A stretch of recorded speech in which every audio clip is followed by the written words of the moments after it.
Summer holidays வந்தாச்சு, நம்ம GT Holidays வந்தாச்சு.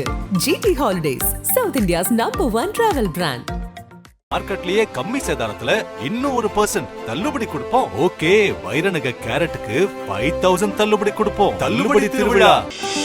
ஆச்சி பாதாம் ட்ரிங்க். ஆச்சி பாதாம் ட்ரிங்க் ஒன்னு வாங்குனா ஒன்னு ஃப்ரீ.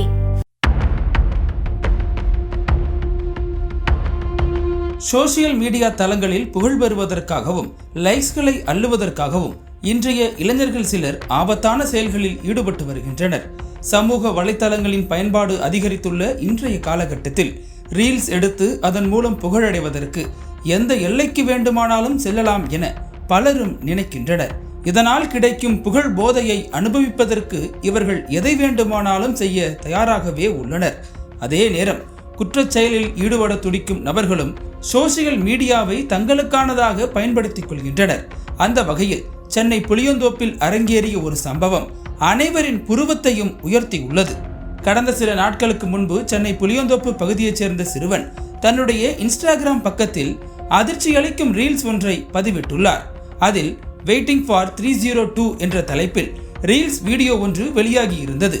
பரபரப்பை ஏற்படுத்திய இந்த பதிவு போலீசாரின் கவனத்திற்கு சென்றுள்ளது.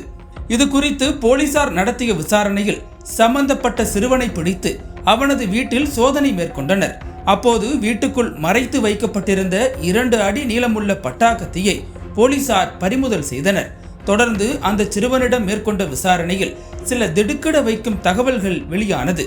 சம்பந்தப்பட்ட சிறுவனுக்கும் அதே பகுதியைச் சேர்ந்த சில இளைஞருக்கும் மோதல் ஏற்பட்டிருக்கிறது. இதில் அந்த சிறுவனையும் அவனது பெரியம்மாவையும் எதிர்த்தரப்பினர் தாக்கி உள்ளனர். இதனால் ஆத்திரமடைந்த சிறுவன் தனது நண்பர்கள் 4 பேருடன் சேர்ந்து எதிர்த்தரப்பினரை கொலை செய்ய திட்டம் தீட்டியுள்ளான். அதன் காரணமாகத்தான் கொலை செய்யும் நோக்கத்தில் ரீல்ஸ் வீடியோ வெளியிட்டுள்ளான் என்பது போலீசார் நடத்திய விசாரணையில் வெளியே வந்துள்ளது. இதனிடையே போலீசார் நடத்திய தேடுதல் வேட்டையில் 4 சிறுவர்கள் உள்ளிட்ட 5 பேர் மீது வழக்கு பதிவு செய்து எழும்பூர் நீதிமன்றத்தில் ஆஜர்படுத்தப்பட்டது. இந்த வழக்கை விசாரித்த நீதிபதி அந்த 4 சிறுவர்களையும் கூர்நோக்கு இல்லத்தில் அடைக்காமல் கருணை அடிப்படையில் எச்சரித்து அனுப்பி வைத்தார். ஆனால் 18 வயது கடந்த ஒரு இளைஞரை மட்டும் புழல் சிறையில் அடைக்க உத்தரவிட்டார். இதனிடையே யாரும் எதிர்பாராத சமயத்தில் இளைஞர் சிறை சென்ற அடுத்த நாள் அவருடைய தந்தை மஞ்சள் காமாலை நோயால் பாதிக்கப்பட்டு உயிரிழந்தார். இந்த மரணம் அவருடைய குடும்பத்தையே உலுக்கி எடுத்தது.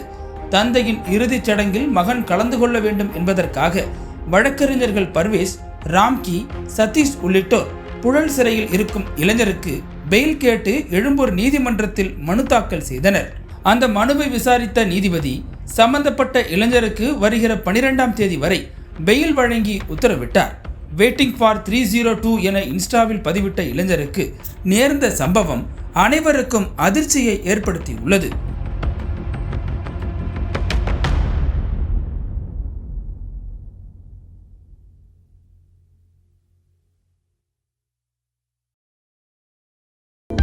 அனல் பறக்கும் செய்திகளை அப்டேட் செய்து கொள்ள நக்கீரன் களத்தை இப்பவே சப்ஸ்கிரைப் பண்ணுங்க.